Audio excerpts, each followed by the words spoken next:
George! George, magkakasakit ka eh! Putik! Yan ka na naman eh.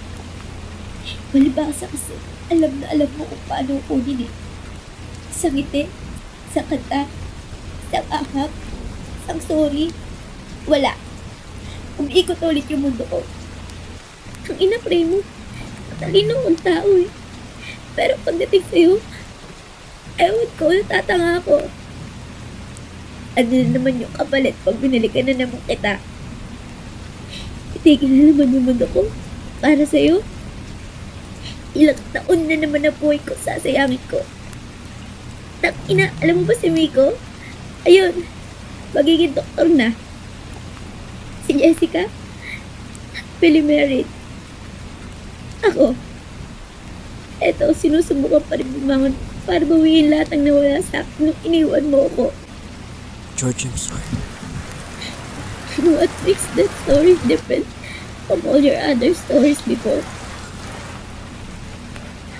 Halos 7 taon ng buhay ko binigay ko sa'yo, Primo. At sa 7 taon na yun, isang beses lang ako nagsabi, pagod na ako. Isang beses lang ako nagtanong kung kaya ko pa ba. Isang beses lang ako nagkaroon ng lakas ng loob para sabihin kung ano talaga yung nararamdaman ko. Na nasasaktan na ako. Na nauubos na ako.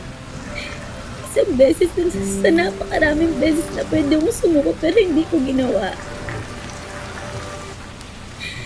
Pero isang beses lang din yung kailangan mo para sumuko. Para umalis. At hindi ka bumalik.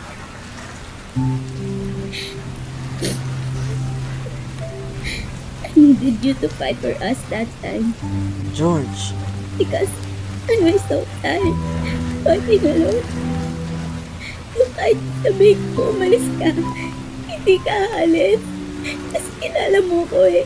Alam mo, nagsabi ko lang yun kasi pagod ako. Pero mahal kita. Jo, mahal din naman kita eh. Mahal pa rin kita, Jo. Pero isang beses lang ako napagod. Iniwan mo na ako.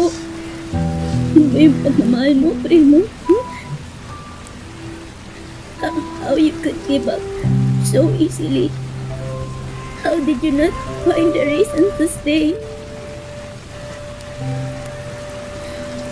Hindi na ako papayag na ubusin mo ko ulit. Pagtigil ng ulan, pag uwi ko, I want you gone. I will just get in touch with you kapag may kailangan ipaside kapag nabenta na yung bahay.